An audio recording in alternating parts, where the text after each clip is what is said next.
What's going on, everybody? We are back. We got episode number 52 of the Club and Sub podcast tonight. As usual, we are brought to you guys by betonline.ag for a 50% bonus up to your first $1,000 deposit. Use the promo code CLUBSUB.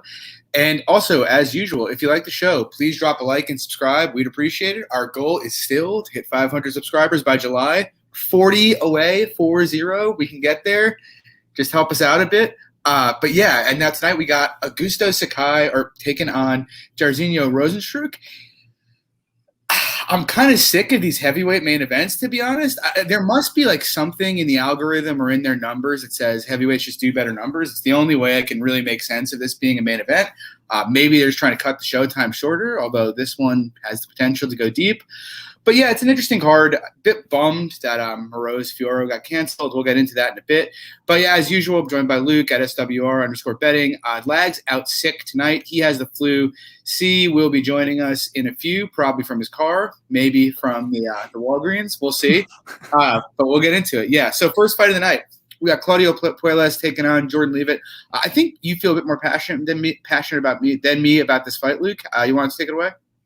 Yeah, I guess I'm passionate in the sense that I think the line is crazy, not more so in the sense that I think, I should say I have supreme confidence in Puelles at all.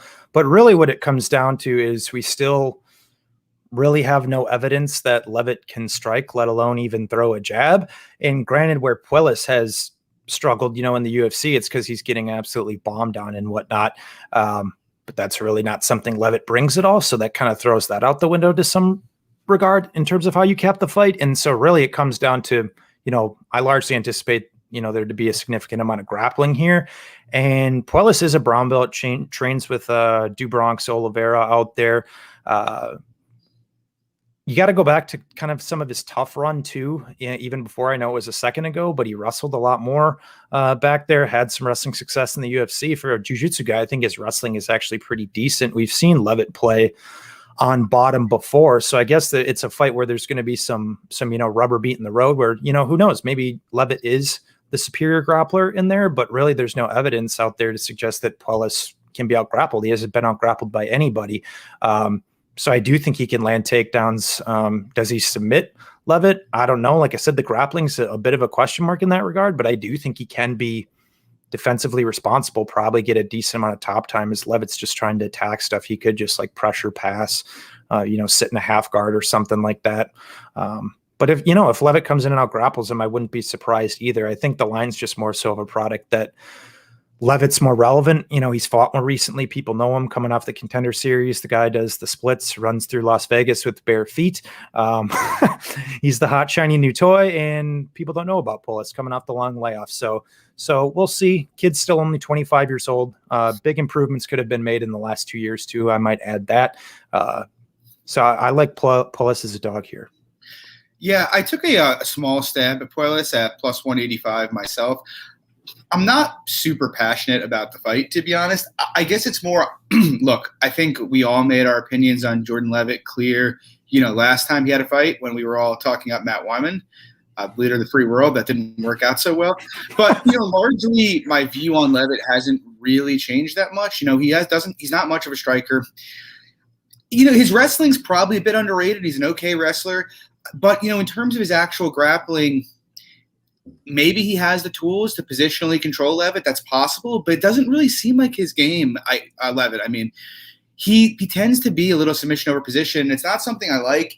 He may be the better grappler than Puelles, but if he doesn't control Puelles on the mat and he does, sacrifice position to go for submissions here, it's easy to imagine this being a scrambling mess, on top of which, I do think Puelles is probably a significantly better striker, even though, to be clear, it's kind of funny because I was, when I see Leavitt up there at minus 200, I'm looking to like max bet the other side of it. And then you watch Puelles' tape and it's like, fuck, this guy sucks. But all that being said, he has some decent tools. He seems to have decent jiu-jitsu. And he's only 24 and he hasn't fought in 2 years. So, big improvement upsides there. He is a guy you would be expecting to get better. I don't think athletically he's outmatched, and he's a decent grappler. So, it's possible Leavitt can just wipe him out on the mat, but if Leavitt is as frisky as he tends to be and is jumping for submissions, I think it's a fight that could be pretty close. So, yeah, I took a poke. I'm just not going to miss out when Jordan Levitt loses, to be honest. I don't want to be the guy that doesn't have his money on the dog on the other side of that. We move on. We got an interesting fight here. We got Yusuf Zalal taking on Sean Woodson. I've faded Zalal in each of his last 2 fights. I have never bet on a Woodson fight. It's funny because right after he lost to Julian Erosa, I think I had like 3 units down to Jonathan Pierce, like plus 400 against Woodson, who I really think would have wiped the floor with him in hindsight, given what we know about the two. But either way, it's not a fight, and I don't really love Zalal in this fight, but I do think it's like a fight where it's like Woodson really only has one thing, and it's volume boxing. He has this tendency on the fence, kind of like we talked about last year when Montel Jackson fought Brett Johns, just a really narrow base. Like anybody who really goes aggressively for a double leg on the fence is going to get it. It's just going to be too easy to clasp your hands. And then in the striking, it's like I'd expect Woodson to land significantly more volume, except he seems very leg kickable. And it's like one of those things that if Zalal played the inside-out game right, I actually think he has the potential to outpoint Woodson here. I just don't really trust him to, because if he gets stuck kind of in that in-between range, he's going to get absolutely lit up. So no bet for me as of yet. I saw FanDuel has Zalal sub at plus 1,000, which seems a bit crazy, and I'm thinking of playing that. Luke, what are your thoughts here? Yeah, honestly, going in, I thought I would have a bigger play on Zalal. I still do like him here. It's probably, one of my more least confident angles of the card, but I still think the line's off. I mean, we've seen Woodson taken down. His actual takedown defense and first level takedown defense is pretty good, but we have seen him taken down. He's gotten his back taken 2 or 3 times, just got darsed by Erosa. That front headlock series is something that Zalal does like to go to, despite him, not being an overt submission threat. I don't know. I kind of take the angle, for a while when these guys put themselves in these bad positions consistently, that it's going to catch up to them at some point. And Zalal's a decent grappler. I don't think his wrestling is great, but I think single legs will potentially be there. He could potentially get his back. I think that's around. To your point, John, I mean, statistically, he does nullify volume pretty well. I think he only eats like 1.67 significant strikes per minute. Granted, Woodson much longer volume pressure boxing. I get it. If it's largely a range striking affair, probably going to be pretty difficult for Zalal to win minutes. But to your point, the leg kicks I think could be a big factor. But if he's just kind of dancing around and really not letting Woodson get off on stuff too, and then able to mix in that wrestling, I think the fight is much more competitive than odds indicate. But I'm a bit more of a Woodson truther than you guys. I actually really do like his boxing. I do like his striking, but the wrestling and grappling holes defensively are still there. So anybody who has wrestling grappling competency, you give me a decent plus number next to them. I think I got to be betting Woodson against Woodson at this point. See, how about you? Yeah, I played Zalal for 2 units at plus 180. Yeah, I don't really think. I like Woodson. I don't hate him or anything. He's all right. But yeah, I don't think Zalal's just gonna sit in there and give him the fight that he wants. Zalal pretty reliable to go for takedowns. I mean, he might not have the best wrestling or whatever, but he's pretty reliable to attempt them. Even in that Choi fight, he made the fight a lot closer. When I rewatched it, then I think I thought it was live. Kind of suppresses volume. I just don't really see him sitting and just getting boxed up by Woodson. I think he's going to kick and more or less play that in and out game. And I think he's going to grind him up against the cage for a little bit and just get some push time there. Yeah, can't hate on that. We move on. We got Mannion Fiora, supposed to fight Marina Moroz.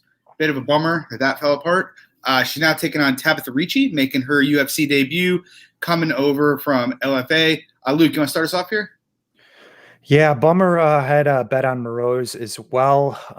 This is definitely an interesting matchup. The odds really don't suggest that, but what we have seen from Fiora, and a big reason I think a majority of us made the bet on Moroz, is that really the only fight we've seen from Fiora where she was proactively wrestled and grappled was her debut in Cage Warriors against Leah McCourt. Didn't look particularly encouraging. I understand that Ricci is significantly undersized here.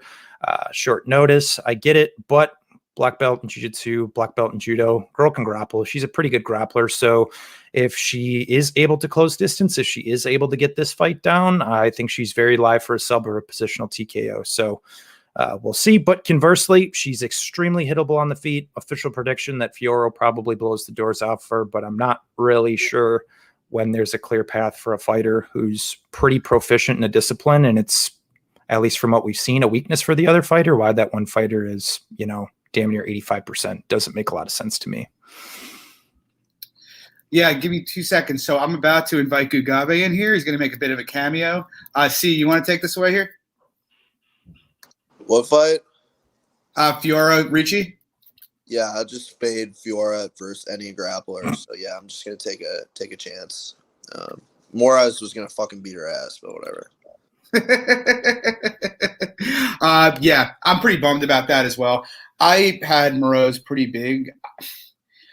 I don't even particularly hate Fiora. It's just like the girl's fought literally nobody. Like even her UFC debut, Victoria Leonardo is not a UFC caliber opponent. Like she made Chelsea Hackett on Contenders look pretty much like Mannion Fiora looked while the fight was on the feet. So it's really like one of these things where, people are really amped up that she got to finish in her first fight. But when you actually look at, what she's done, it's wildly unimpressive. And you look at the one fight she lost, she fought Leah McCourt, who's not very good, who basically just ragdolled her. And now she's fighting a girl on Tabitha Ricci. Look, do I want to play Ricci on 3 days' notice? Not particularly. But it is kind of a binary fight in some respects, whereas like we know Ricci's got good jiu-jitsu, know she's got pretty good judo. If she hits takedowns here, there's a pretty good chance she's going to finish her. If she can't get takedowns, she's going to get finished. I'm very interested to see what, the totals look like for this fight, because I do sort of think it's fine. Like I said, if Ricci can get control, we haven't seen anything to suggest Fiora's got much of a bottom game. And as such, I would take the other side. Kagabi, any thoughts here? What are we talking about? Sorry, just fucking around technical sport. What fight? Fiora Ricci? Ricci's worth a shot, in my opinion. Like, she kind of has, like, that grappling edge, see how it goes. Fiora off the back seems like a concern. Yeah, like, I don't see anything wrong with that. I took a small shot at, like, plus 380. I think I'm just like, it could be a hindsight massive favourite thing here, but, like, Fiora seems reasonably legit. What's the RTD today? Give me a second. Let's see, do they have – Luke, you said Dimes has that, right? Yeah, fight doesn't go minus 195. It's women's. Fuck that. Oh, yeah, short notice, but, like, yeah, honestly. Magic M in the chat is promoting his grappling match with Luca Fury. My grappling match with Luca Fury and the return of the Technical Team podcast at some point. At a later date. So we move on, keeping it moving. We got Alan Patrick taking on Mason Jones. I think there's going to be some interest on both sides here. Luke, what is your side here?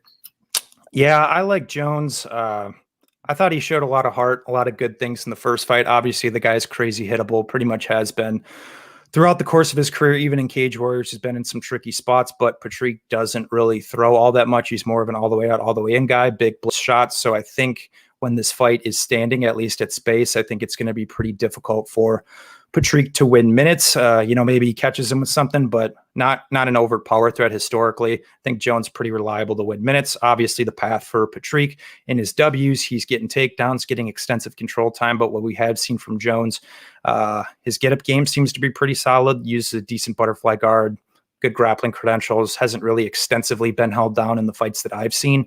So I think it's a good spot for the young buck, but I can definitely understand the merit to the vet lesson here. I just think it's going to be difficult for Patrick to win minutes, and I think the finishing upside also lies with Jones. C, how about you? No? Okay. Kagabe, how about you? I mean, it's European kickboxer versus control grappler. That historically has not been the best spot. But, Patrick seems kind of old. Jones can kind of hit get-ups. I still would not be playing at minus 300 just because, there is a possibility he just gets stuck under half guard and people look like complete idiots playing him at minus 300. Jones KO not bad in my opinion. I think with Patrick, if Jones is getting enough minutes to actually win the fight, I think there's a good chance he finishes. because Patrick just seems fucked, and like Bobby Green didn't finish him, but Bobby Green just doesn't fucking finish people. And like with Patrick, it's like he got shut down by Holtzman, who Holtzman just managed to stay up against Gamrot for the entire fight. Like Holtzman seems to have just solid takedown defense, and Bobby Green, who has solid takedown defense. It's like I don't think Mason Jones has proven neither of those. And like I played Mason Jones against Davis last time. That was just because it was going to be a random swing match to death. But I'm not really playing Patrick much, but I just do not see how he convinced himself at the minus 300 when there is a possibility he just gets grapple fucked. Like, we haven't got good proof he can't be just fucked. Yeah, that makes sense. See, how about you? Your take here? What fight? Patrick Jones? Oh, yeah. I'm cool with Patrick at plus 240 or whatever he is. I'm just kind of willing to fade some of these Euro guys for, whatever. Patrick had Holtzman and Green, so I could kind of see how the market's down on him. Those are two really bad stylistic matchups for him.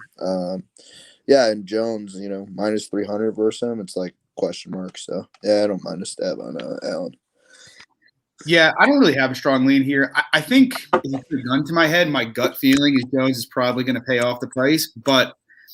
If it wasn't for the Green fight, I'd probably have some interest in laying Patrick, but he looked fucking dire there. And, Bobby Green's a good grappler, but it's not like, he hasn't been taken down by a lot of guys in the past before, and Patrick just looked completely hapless there. And so, my gut is he probably can't do anything to Jones. Jones probably can get up, but the Euro grappler thing is scary, which is enough for me to avoid it. But I think Jones is probably going to handle him. Moving on, we got Francisco Trinaldo taking on Muslim Salikov. See, you want to start here? Yeah, I nibbled on Trinaldo. Muslim, he's all right. Credentialed kickboxer, but he's really fucking low volume. So for him to cover the price at he's up to minus 275 right now. I don't know. I feel like for him to cover that price, it's mostly him getting a knockout. I just, him winning minutes clearly is this kind of just not something I really see. And Trinaldo, if he takes it, he should be able to grapple. Whether he does that or not, I don't know. I think at plus 240, Trinaldo, he's got to be the value side. They're both old as fuck, and Muslim's relying on fucking spinning back kicks. So it's come on, you're gonna lay minus 275 there. So I think Trinaldo's the side. Good guy, man. How about you? Yeah, just about the same. Grappling, if it gets there, not saying Trinaldo necessarily will force it, should be the round or fight one. Striking neither does a huge amount. I think Sakai probably outworks him on the feet. Probably has a bit more chance of getting a knockout, but there's nothing that makes me go, fuck yes, minus 300 kind of territory. Good chance for sketchy split decision. Trinaldo versus Herbert. I think that was probably top 5 KO of last year for me. Obviously, I had a lot of money on Trinaldo, but also just the way Herbert fell was fucking incredible.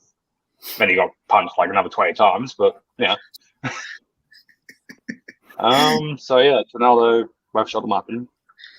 Yeah, I played Trinaldo at plus 188. I was gonna add at plus 240, but I don't know. I'm a bit spooked by the line movement here, to be completely honest. There's virtually nobody tipping this fight. I guess a lot of people are picking Salikov on Topology, but I haven't really seen much Salikov hype, and yet the line's been moving towards him, which makes I don't know. It makes no sense to me. I don't see anybody talking about Trinaldo. It makes me feel like somebody knows something about this fight that I don't know about it or about Trinaldo. But in terms of the fight itself, you guys said it. It's maybe the first time in his career Trinaldo is going to be at a volume advantage. Salikov basically does nothing. I wouldn't say he flat out robs Zaleski, but I think most people thought Zaleski dos Santos won that fight. I pretty much think unless Salikov hurts him standing, minutes are going to be even. And look, Salikov may have made some grappling improvements, but if Trinaldo does decide he wants to dive on legs, he's got substantial grappling upside here. He's the clear side to me. Luke, how about you? Yeah, I'm kind of with you guys too. I think Trinaldo is just more of a value play. No supreme confidence in him at all.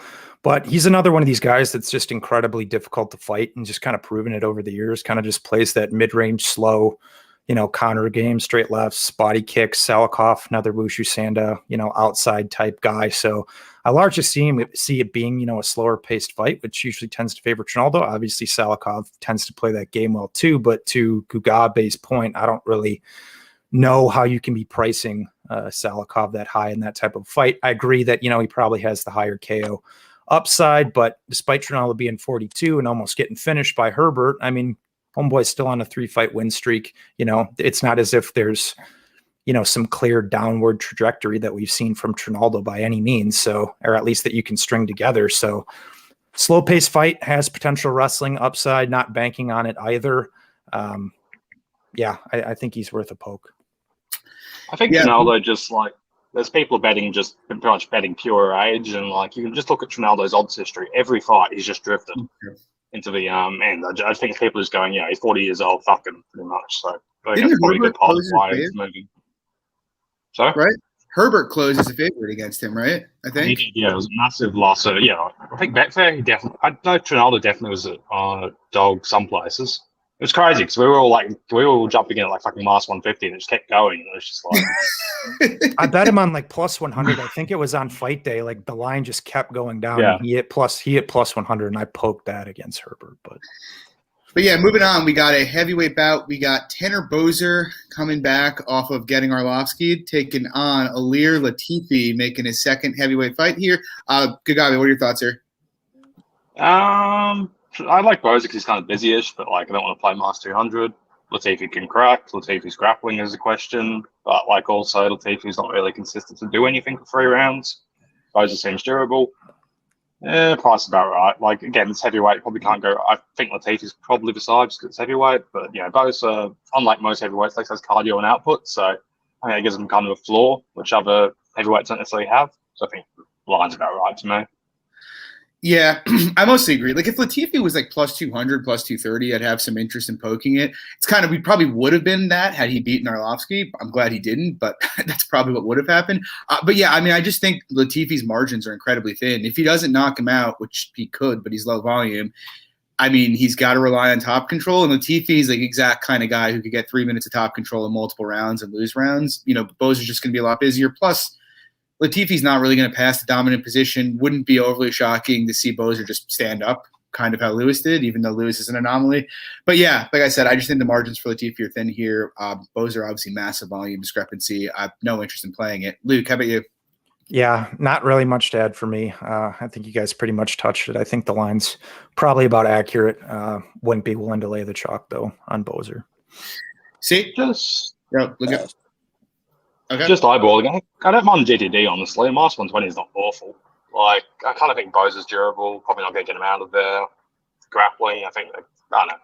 I'm just kind of spitballing, but GTD is not awful. Has Boser been hurt or been finished ever? I think he got subbed regionally. Just off the top of my head. He had 50,000 fights in the regionals. Oh, right. Yeah, because I don't think As heavyweight, I'm sure he's probably been knocked out by fucking, I don't know, Taito Ival's uncle or something. He got knocked out in 6 seconds by Tim Hague. Yeah, 6 seconds. Way back in the day. Actually, minus 120 is pretty good. I don't really think Latifi has much finishing upside other than a club and sub probably, but yeah. We move on. We got a firefight here. Montana De La Rosa taking on Ariane Lipsky. Luke, what do you got? Yeah, you're never going to hear me give this confident of a take on Montana De La Rosa at this price pretty much ever, but at the end of the day, it's a pretty horrible stylistic matchup for Lipsky. Her takedown defense, I think, is sub 50%. She's been taken down, out-wrestled, out-grappled by lesser wrestler grapplers than Montana in the past, just as coming off an absolute ass-kicking by Little Shev, and who we all know is not a primary wrestler grappler. So Montana attempts a lot of takedowns. She struggled with control in some of her fights, but I think this is a fight where she should be able to rack up a decent amount of control time. I think she's potentially live for a sub, maybe a positional TKO. There's just really no evidence to suggest when Lipsky gets grounded that she can stand back up. It's usually either the ref standing him up, rounds ending, or she's going for some shitty leg lock or something, which she's not catching Montana in. But I do concede the fact that if this fight is upright more than I'm anticipating, It's probably pretty close, but there's, I think, probably about 3 or 4 fights now to suggest that when girls want to proactively wrestle and grapple her, that Lipsky's going down. So riding with it here. We'll see. See, how about you? Yeah, I mean, I think the people who got in on De La Rosa early at like minus 200 and whatnot, I think the juice is pretty justified. I like the under. I like all the DLR kind of props, sub, inside the distance. No problem, with the under or any of those DLR props. I think DLR finds a sub though, but yeah. Good guy, Yeah, just broadly agree. Under solid because Lipsky seems fucking, she just comes for you, so like she'll probably force finish either way. Like it's not impossible she fucking just does something stupid and gets a standing finish, but like otherwise got some DLR minus like 180, minus 190. She should just fuck her up on the ground. Like Lipsky should charge her, then De La Rosa should end up on top, and she'll get the finish from there. Like the under could easily be a lot tighter, in my opinion, just because I feel like Lipsky's a pretty easy finish on the match because she just keeps doing shit. Because the issue of grappling, for a lot of the time, it's just like if somebody just locks onto half guard and is like, "I'm willing to lose this round, I just don't want to get finished." It's very easy to stay alive, but like Lipsky does not do that. Lipsky will just do shit. Like getting ground finished by Shevchenko is fucking embarrassing. Yeah, in my opinion.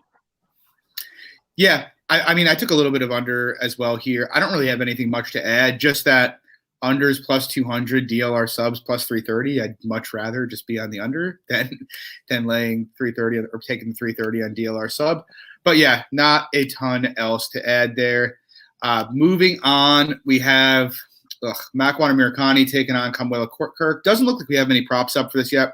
I'd never be caught dead laying a minus 300 price on Makwan Amirkhani. But that said, I do think he's probably going to carve through Kirk. Grappling tends to be pretty binary, and Amirkhani is, in my opinion, a better grappler. I think he probably subs him. But they're both gassy, and if this goes 8 minutes, I mean, who knows what happens? It could get comically hilarious. So pass for me. I'm kind of interested to see what props look like when they drop. Luke, how about you?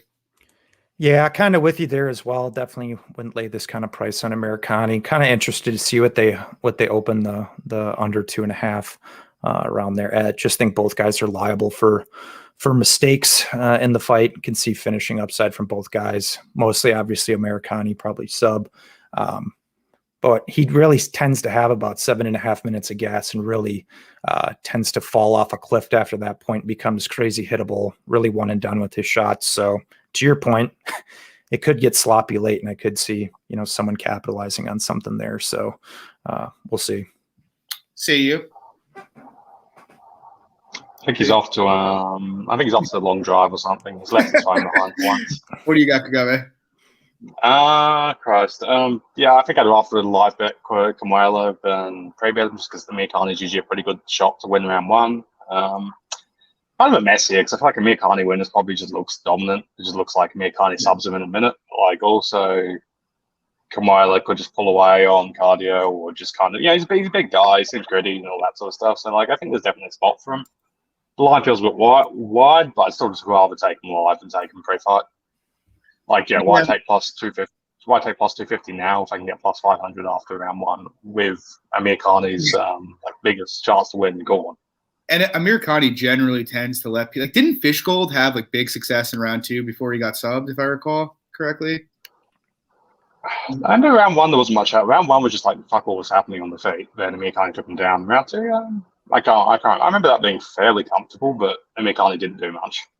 Yeah, I mean, he just has a tendency to let people back in fights. It's ugly. It's crazy how much he needs to manage his cardio because like he's only a paperweight. He's like he's fucking massive for the division and stuff like that. He needs to lay off the marbs.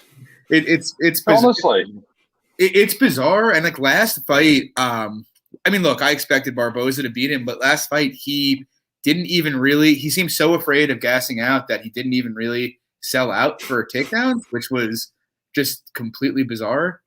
But anyway, we'll move on here. We got the worst, Tom Breese. I will never put money on him again. Taking on Antonio Arroyo. I mean, I guess for me, I actually do think Breese is probably value in this spot. I have no interest in betting him. I've lost against Allen and Akhmedov now.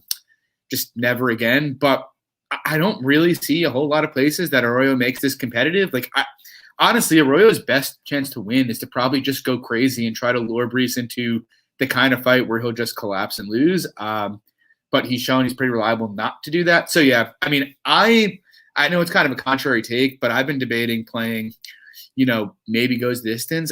I know both guys have like a finishing reputation, but like Brees isn't the kind of guy who's really going to go crazy on you. Arroyo is pretty content to lose a low volume striking match. So I think that's pretty interesting at a plus number. Luke, what are your thoughts here?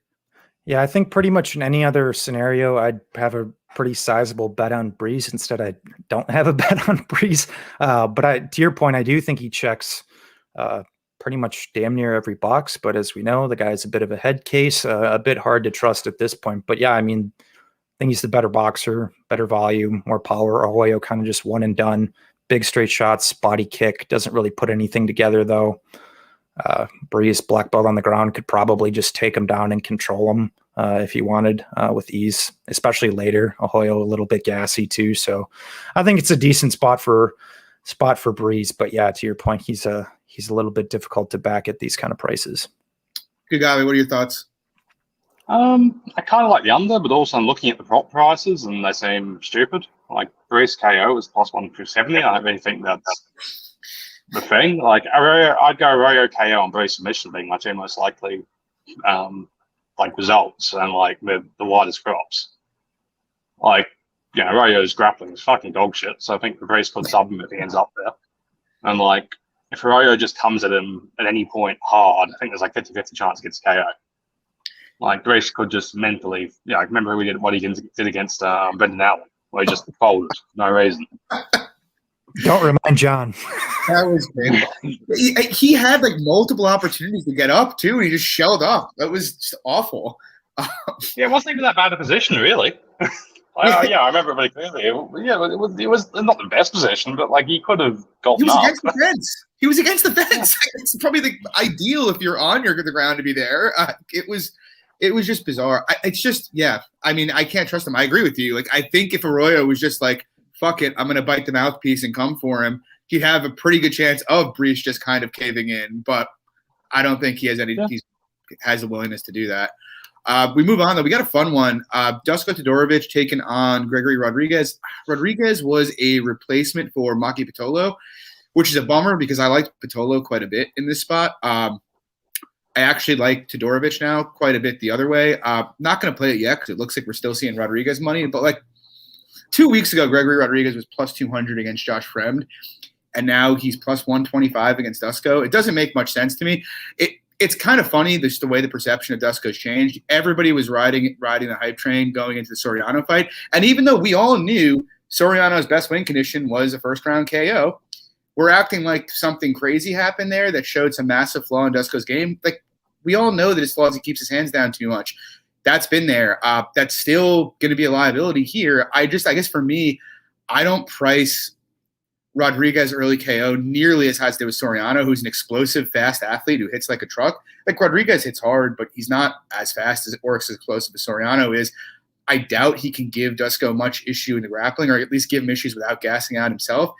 And in terms of their offensive ability, I just think Dusko's a much better striker than him by a significant margin. So I don't know. I think it's a pretty classic case of recency bias. And if it keeps coming down, like, I feel like I have to play it at this point. It just doesn't make any sense to me. Like, Rodriguez kills a couple bums in LFA, and now he's trending towards even money. I don't know. That makes no sense to me. Luke, what do you think?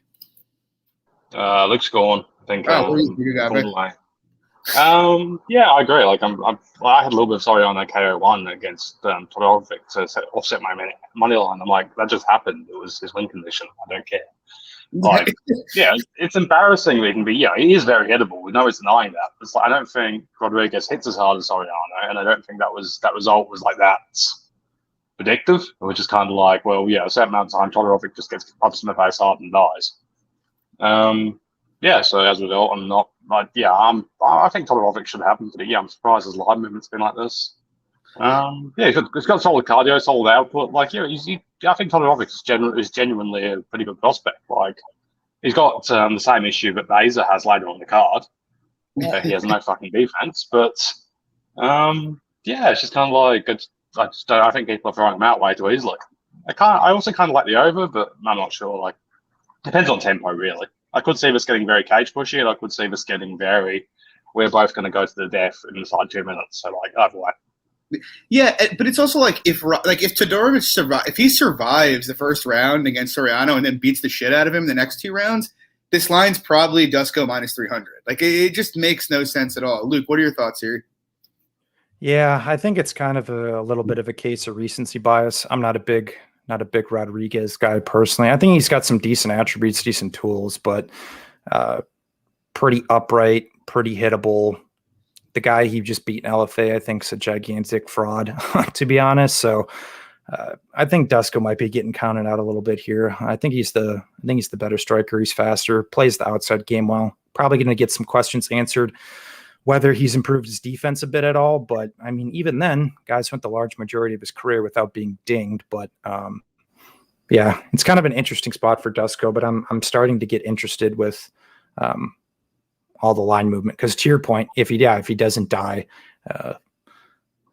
against what's his name, Puna, and well, what's the line? So we'll see. But I like Dusko. Yeah. Moving on, we got a fun one here. It's probably my favorite spot on the card, to be honest. Santiago Ponzinibbio taking on Miguel Baeza. I'm on Ponz pretty big. Look, I'll be honest. Like Baeza does some fun stuff. Like he's obviously a good athlete and extremely potent offensive force, but I mean, this ticks basically just about every box I'm looking for when it comes to Theta prospect. You know, we're talking about a guy with triple the fights who's fought substantially better competition, who, look, I get that Ponzinibbio had a bunch of shit wrong with him, but he's 34, he's not 44, and he's taken a guy in Baeza who's shown really no defensive ability at all. I mean, Matt Brown's corpse almost killed Baeza 2 fights ago. We're 2 years removed from him losing minutes to Victor Reina on Contenders and only winning that fight because he got 2 knockdowns. And on top of that, it's like he hasn't fought any. Like, I wouldn't even call Sato top 40. Given how low volume and how bad Sato's grappling has proven to be, you can almost say he's borderline not UFC level, to be completely honest. And so now you have Baeza taking an enormous step up in class here at Ponzinibbio. And look, I get the concerns, but I do sort of think everybody looking at that 4 minutes against Lee and saying, oh, you know, that's telling he looked shot is kind of ridiculous. Like, Pon's always kind of had those issues with counter strikers his entire career. I'm pretty sure 3 of us bet Lee in that fight. And, you know, Pon's looked like he was starting to get comfortable after about 3 minutes and eventually just got clipped right on the chin and knocked out. Like a lot of guys at 170 pounds get clipped on the chin and knocked out at some point in their career. It's not like he was eating jabs and showing up or anything like that. I think he was just kind of having some issues closing the distance. Maybe ring rust was a factor. Who knows? But that was 6 months ago. You know, now he's actually turning around pretty quick. Like, and everybody seemed to think when he fought Lee that minus 300 was completely justified, which was bizarre to me at the time. But now, you know, all those same people are like, oh, you know, Baeza walks the room. And say, why? I would price Lee as a favorite against Baeza, to be honest, like pretty comfortably. That's just me, I guess. And I don't even hate Baeza, but I think he's got a lot to prove. It just makes no sense to me. Like, I'm on Pons at plus 115. I think the under is okay. Pons by KO, I think is plus 300. I think is a pretty good price as well. But yeah, you know, look, maybe he dies. But I do think if he goes forward, Baeza's defense just falls apart whenever he gets forced backwards. And there's a pretty good chance Pons is going to put him out. I just think it's too much too soon. Luke, how about you? Yeah, it's a bit of a show me spot for Baeza. I mean, we've seen these spots time and time again. To your point, I don't hate Baeza at all. I think he's got some decent attributes, decent tools, but from Sato to Pons, it's a pretty significant step up in competition. And it's not really as if we haven't seen Pons go out there and beat good range strikers in the past. You know, he beat, Magny. Taleb plays the outside well. He beat Strickland, beat a guy even comes forward at least moderately heavily. And Mike Perry was fine. Everything held up there. So he's beaten the much better guys who are much more proven, also very good strikers who play a similar game to Baeza. So if he can go out there and, maybe not necessarily put it on, obviously, because, a knockout is live from him here. But if he can go out there and, put it on Pons over the course of 15 minutes, I'll be pretty impressed. We just see it all the time. These guys, they take one L. Even we just kind of talked about it with the Dusko fight. They take one L. Everyone's in love with them before them. They take the loss. the entire public shifts. The guy sucks. He's done. No defense, this, that. And then, because it's just as if nobody in the sport can have a bounce back spot at all or have one bad fight and pretty much everybody jumps ship. So I think Pons is a must play at a plus number. Gugabe, how about you? Yeah, shotless narratives, I think people always jump the gun. Like, how many times has Cub Swanson been shot? How many times has Cerrone been shot? Like, obviously, Cerrone is shot now. Nobody's denying that. But, like, there was, like, a solid 4 times before then when he was never going to win a fight again. How many times was Arlovsky shot? Like, 5 times? These people just come back. Yeah, and again, I played Leach at, like, plus 250 or whatever he was, just because it's welterweight and you play striking welterweights against each other at plus 250. That's just fucking how you bet MMA. It's like, it's not fucking hard. Like, I will take Leach against anybody at plus 200. I'll bet against them at plus 200, minus 200 against anybody in the welterweight division. Like, I don't care how good they are. That's just how Leach operates. Like, he's just going to bounce winning coin flips back and forward. At Leach's last 3 fights, he's gone plus 200 underdog, minus 200 favorite, plus 200 underdog. And one as an underdog, lost as a favorite. So that's how he operates. But and Beza, it's like, he's beaten Sato. I bet Sato there, that was awful. And, like, I honestly think that's more Sato than it is really Beza. Like, really, honestly, rewatching that fight, I think Jason Witt probably beats Sato at plus 300 if he doesn't get knocked out the first exchange. Obviously, that's Jason Witt's entire career, but put that aside. But and against Brown, it was just like an ugly affair where they both got swung on. Like, I think Ponzinibbio's got more in the tank than that version of Matt Brown. Like, surely, like, he probably isn't what he was, but there's still a fucking big gap between that and modern Matt Brown. And against Aldana, it was just like, well, Aldana couldn't check leg kicks, and that was literally the entire fight. Like, calf kicks are good, but the fights where people just, when somebody who calf kicks fights somebody who can't deal with calf kicks, it's a garbage result half the time, because it's just like, yes, it looks great, but if they fight another guy who can deal with them, they can't just press the I win button 50 million times in the fight. Honestly, calf kicks do kind of work like that. Like, you see so many, like, remember Perez versus Formiga? Formiga, yeah. It's like Perez looks like a fucking god there because he just had an I win button. And Formiga has no idea how to deal with it. Yeah.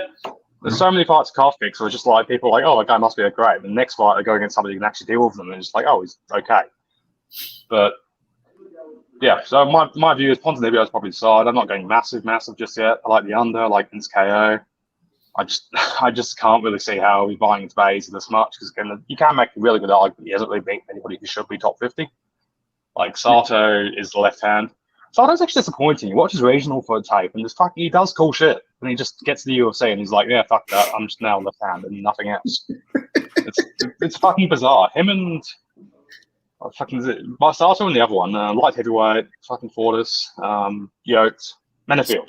Watch Menafield's fucking regional tape, and he's fucking doing cool shit. And he gets to the UFC, and he's just like, has no fucking idea. He just has, like, big hooks, and that's it. It's like, where did your fucking game go? It's so true. Honestly. Steve, what do you got here? Probably just fighting shit comps, they're fine, but what the fuck? Anyway. See, what do you got? Yeah, no super strong opinions. I played Pons small. I think the under 2.5, like the alternate line's decent, minus 130 or minus 145, whatever the hell it is. I don't know. I haven't really gotten a Baeza fight right yet. I've lost on him every single time he's fought, even on the Contender Series. So fucking whatever. 0 for 4, maybe go 0 for 5. It's like roulette. You just keep throwing red. Even the Contender Series fight, he was losing fucking minutes to Victor Reina. Oh yeah, for sure. Like, clearly. And Victor Reina was like fucking plus 300. I remember that, and I was like, I would play Victor Reina again at that price against him, no sweat. I'm pretty sure he got outstruck by 30 strikes in that fight too. Like, it was. Yeah, he got massively outlanded. Yeah, Reina put it on him at the end.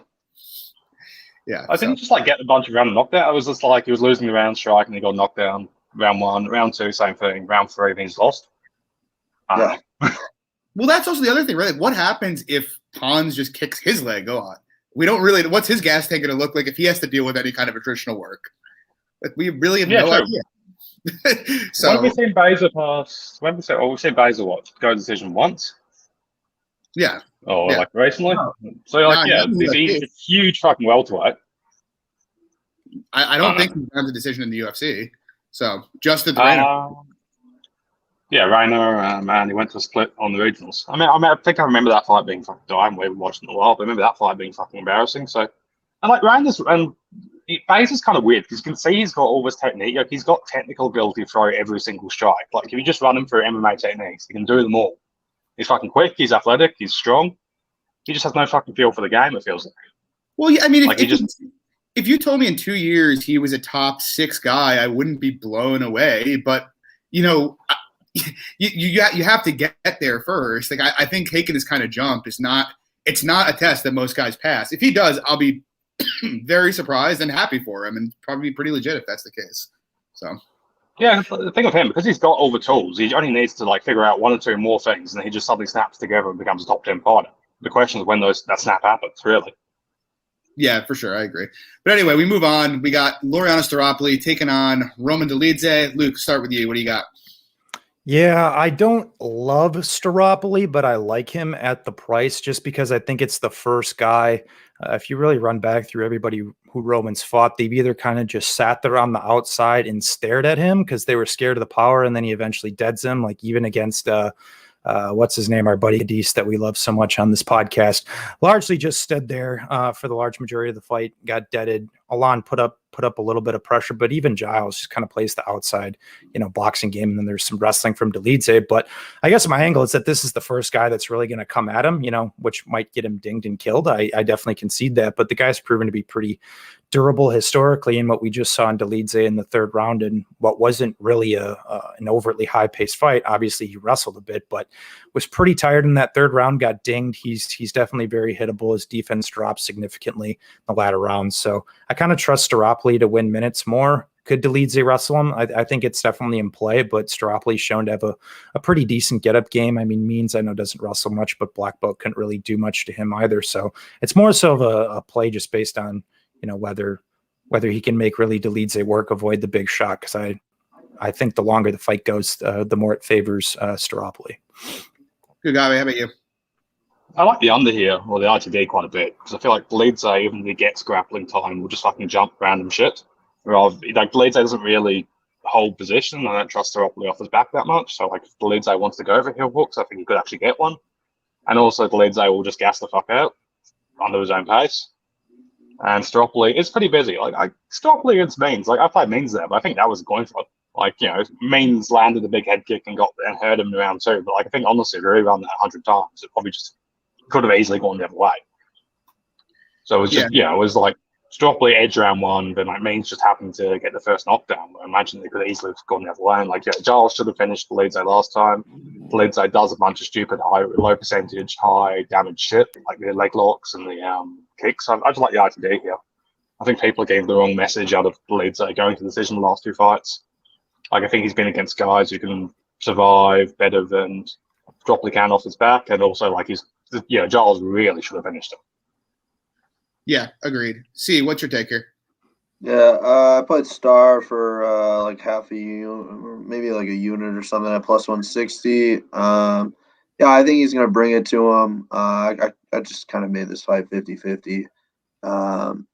But yeah, I mean, I thought he had decent enough get-ups. There are some question marks on the ground, but yeah, I think he brings it to him, and Dolce is probably going to gas. I got some Star 2-3 as well. But yeah, I don't mind the underplay rather than picking a side. But I think if you got Star early on, plus 140, plus 160, whatever the hell it was, you got a good number. Yeah, agreed. To be honest, so I took Star at plus 145 for a unit, and I'm having a bit of buyer's remorse. I kind of think the under was the better way to play it, especially under 2.5 plus 150. That's pretty nice. I don't hate Star here, but he has shown a tendency to get trapped on the cage, which is a bit concerning for me. And while I would hope he knows how to get out of a leg lock, it seems like once every 2 or 3 months, we see a men's fighter who doesn't know how to get out of a leg lock and just gets heel hooked. Kelvin Gastelum got heel hooked by Jack Ranson. So, maybe he gets heel hooked here. But I do think, he's not going to accept position on the bottom. I haven't really seen Dolidze put hooks in. So even when Starr gives his back to get up, I wouldn't say I'm not overly concerned, but I don't think there's a huge likelihood Dolidze gets his back. Means will put hooks in, and he couldn't get them in against Staropoli.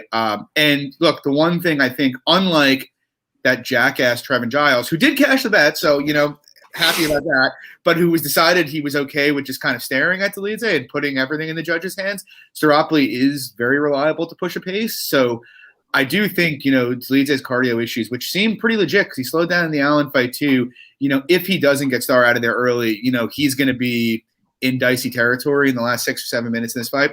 So, yeah, I'm on Starr, but like I said, I think the under's a better spot, to be honest. It's too easy for me to imagine Starr, putting himself in some stupid position and getting finished. But either way, I agree. I think the fight's pretty much close to evens. Moving on, we got an interesting co-main event. We got Walt Harris coming back, taking on Marcin Tybura. What do you got here? Walt Harris could bum rush him, but Tybura really should be fine otherwise. The Rothwell fight was kind of like, we watched the Rothwell fight and the Hardy fight. It's kind of like Tybura can get blasted in the first round. Like, yeah, he's won his last 2 fights, but he's waiting for the other guy to gas, really.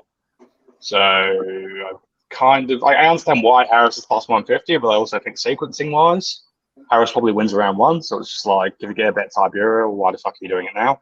Like, yeah, Tybura probably wins the whole fight with that clip. But, like, in terms of, like, sequencing, you're probably getting a lost round by Tybura first, and then getting him at plus 150, and when you've already passed the kind of danger zone, instead of taking him pre-fight and fucking yourself, in my opinion. So, yeah, Harris is very likely to just annihilate. But, yeah, down the stretch, Tybura should pull away again. See, how about you? Yeah, I picked up a little bit of fight doesn't go to decision this morning. It was like minus 160. I was cool with that. Yeah, I kind of think maybe Harris's like runs somewhat overrated. Just looking back at some of the guys that he's knocked out. I think even if you rerun that Spivak fight back, like in hindsight, Harris probably wasn't correctly priced. Round 1, Harris live to bum rush. Tybura's got all the upside after that. Kind of think one takedown might even just end this fight. It's hard for me seeing it to go to a decision. But if you want some free money, I think Harris knockouts like plus 350, and you can bet Tybura minus 170. So I don't really see how Harris wins a decision. Yeah, I agree. You'd have to imagine that the minute winner here is going to be Tybura pretty much all fight. But Kagabe touched on it a bit. The Rothwell and Hardy fights, those guys, I give Tybura credit because he doesn't seem as fragile as he did, a couple fights ago, but he did get hit a lot in the early portions of those fights. And while, he will grapple aggressively, I don't think he's really the best wrestler. I think it's more when his guys start to slow down, he kind of drags them down and then does work on top. And yeah, to be honest, if Harris was smart and he just decided he's going to blow his gas tank out in round 1 and go for the kill, I think he'd have a pretty strong chance to finish Tybura in the first round. But that's not really his MO. Instead, he's content to like slowly gas 7 minutes into the fight. But yeah, I do think there's enough concerns about Harris's gas, or about Harris, how dangerous Harris can be in the first round to not play Tybura here on the money line. I think the under at minus 120 is pretty interesting because, given how dire Harris looked on the ground with Overeem, I just have to imagine that if Tybura gets on top of him, he's got a pretty strong chance to finish. And, obviously the big part of Harris's win condition is going to be a round 1 finish. So, yeah, I think that's interesting. I like Tybura. I've played him his last 3 fights, but there's definitely going to be some danger early in this fight. Luke, what do you think? Yeah, I'm kind of right there with you guys. I don't really want to lay anything pre-fight. 1, because I already have like a crazy amount of exposure on this card. 2, I think it's just probably a better live betting spot, to be honest. Like you said, Harris could come out here, have a really solid round. Obviously, if that's the case, he knocks him out, no money to be had. But I'd feel much better about waiting the first 5 minutes here, seeing how that plays out, and jumping on Tybura there. Just in general, I'm just pretty much almost regardless of the matchup, which as stupid as it sounds, is a better. I'm just so anti-laying chalk at heavyweight pretty much almost exclusively. If I'm playing heavyweights, I'm playing plus numbers, just playing into the inherent variance of the division. So I'm just going to look to live bet this one. I think if Harris decides to do what he did against Arlovsky, it is possible we just get this fucking tepid, awful decision where Harris is just a bit cleaner and better standing. Yeah, I mean, that could happen, or you could just have Harris randomly dinging him twice and Tybura getting a little wobbly and stealing a decision as well. Yeah, easily.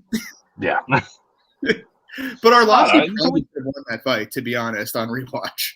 So, I don't know. Yeah, true.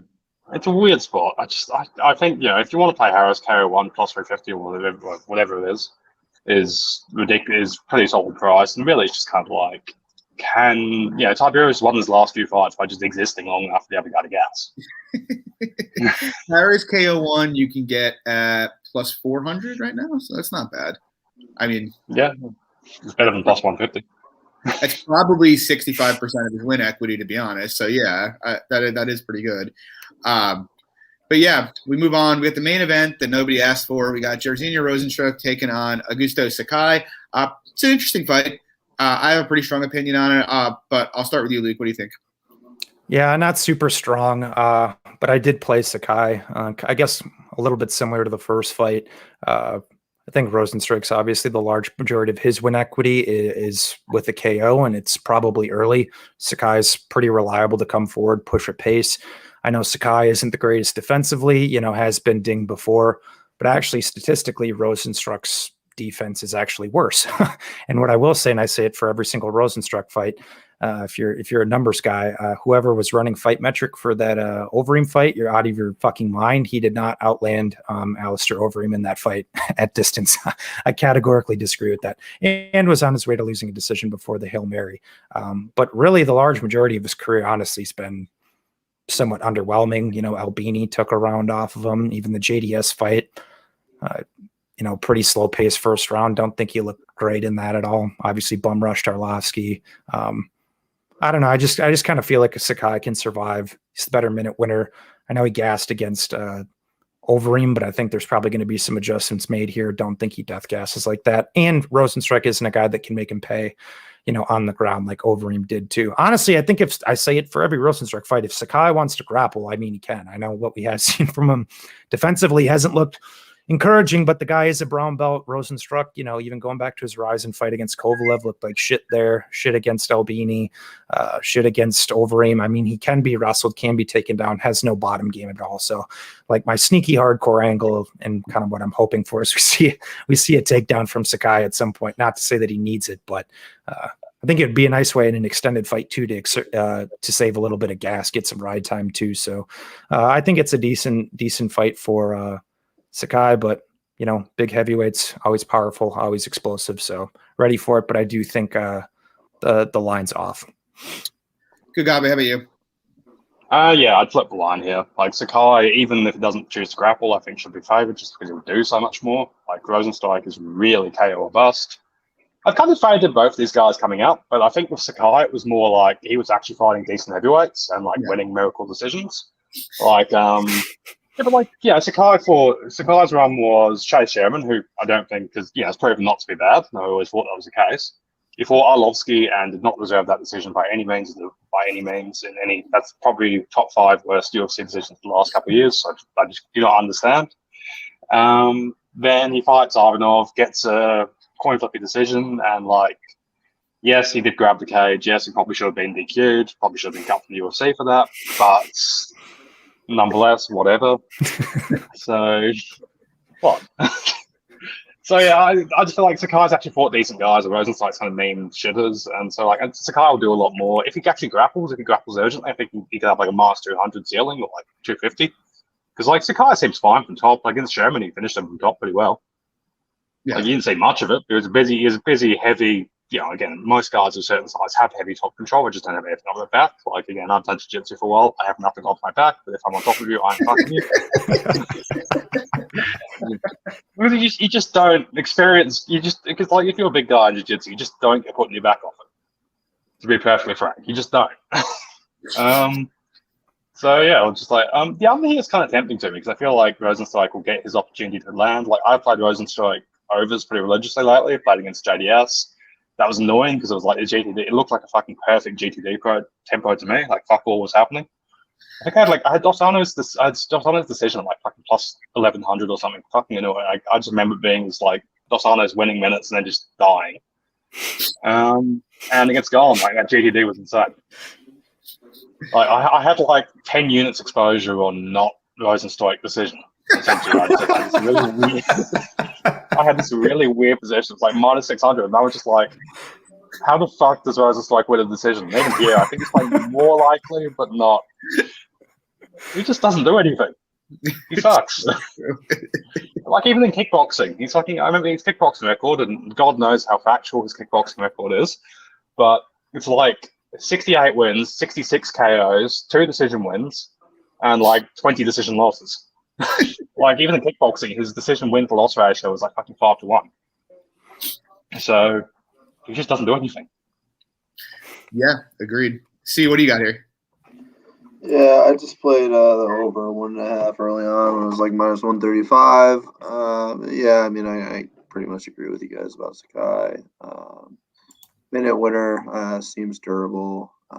Rozenstrike pretty much does fuck none of anything. Which over are you playing? 1.5. I felt I'd rather go deeper personally. I just feel like under 1.5, you kind of like exposed to those and so like just killing him. I think the deeper you go, the more like you've kind of just already offset that risk. If you get what I mean? Yeah. I mean, I think personally, just not trying to fucking sweat 25 minutes of that fight. I'd rather just 7.5 minutes know what's up. Yeah, but I feel like you're taking most of the risk in the first 7 minutes. Yeah, I agree. I mean, I don't know, like, what does Rozenstrike look like in the third round if fucking Sakai's throwing volume at him? I mean, Sakai could finish him later on. I don't know. Yeah, I mean, I don't mind the goes to distance price, but I'm going to watch 7.5 minutes and dirt it off. Hopefully. Real quick, John, though, don't you guys think it's interesting though that the 1.5 is minus 215, but then Sakai's a dog? I don't understand what like if that, and people have steamed it. Like the over 1.5 opened like I think you said like minus 130 around there, and that's just got bet up, damn near $1. But Sakai is still sitting as a dog, so I just don't understand that. It's a big black. It takes Rozenstruik 23 minutes to charge up his knockout. You should know that. Just to dial in. I still don't think that fight should not have been fucking stopped. Overeem was fucking fine. Dude, he got up. He got up. He stood up. Yeah, he got up. Rozenstruik fucking didn't even chase him. Like if fucking Rozenstruik had to actually throw ground and pound, he would have like fucking got tangled up in the single leg and Reem would have survived. Dude, the optics of Rozenstruik walking off led to the stoppage. Like truly, that is truly what led to the stoppage. Yeah, that's the reason I didn't bet goes to distance here, dude. I didn't want that shit happening to me. C might not ever return to the podcast if he did. To be honest, I hit Sakai pretty hard. To be honest, I think he's gonna fuck Rozenstruik up. I hate to do the wiki cap thing, but like. Even looking at like Rozenstruik's knockouts, like the Albini fight was a fucking mess that he ended with a kick. Alan Crowder, Arlovsky, who just lost his mind and dove at him, Overeem, who again lost his mind and just decided to stop playing defense with 8 seconds left in the fight and got knocked out. JDS, who shot like he's not finishing young fighters, he's finishing old, washed-up fighters and Junior Albini in a fight he was losing. It's not. I'm not saying he doesn't have power, but I think when people compared him to like Ngannou like a year ago, I think that was a little fucking crazy. Like I don't think he's like A-level power. It's probably more of like a B. And Sakai seems durable. He's taken, even when he was on bottom, getting absolutely mauled by Overeem. He was taking the shots. Like he wasn't going out, but he's magic.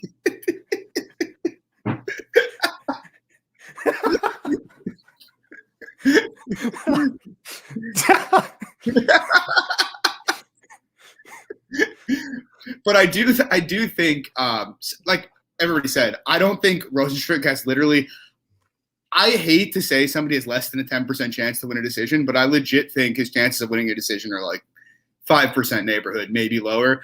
I think it's hard to put his chance of KOing Sakai better than 30%. To be honest, I actually sort of think Sakai has more finishing upside. Like, I know Gon didn't finish him, but Sakai just seems like is a little bit more violent and throws with a lot more intent than Gon does. He's going to go forward and give it to him. I just kind of think as a floor, I have Sakai like minus 150. It's impossible for me to get past that unless you're telling me Rozenstruik's going to finish him 40+% of the time. I don't really see how you get lower than Sakai 60% here. And it's possible it should be higher than that. So I'm on Sakai pretty big as a dog. I think everybody kind of hit it. Rozenstruik's reliable to do nothing. Jordan MMA on Twitter, if you follow him, put up a pretty funny video about Rozenstruik's countering ability today. I recommend you go watch it. But yeah, so that's going to do it tonight. Thanks to Kagabe for coming back. Kagabe, are you going to let us know when you and Tim are going to come back? If ever, are you going to drag him back to the podcast? He's waiting for the technical indicators to point in the right direction, and we'll think about bringing us back.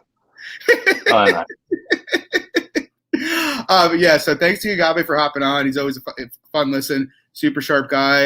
As usual, I'm John at MMA Fox. You can find Kagabe on Twitter at Kagabe. Luke at SWR_betting, C at CHanson10. Next week, we're going to be on Thursday night, just a change of pace for 1 week, and then we'll be back to the regular Wednesday at 10 p.m. Eastern. Thanks for coming out, guys. As usual, if you like the show, please drop a like and subscribe, and see you soon. Bye guys. Cheers, guys.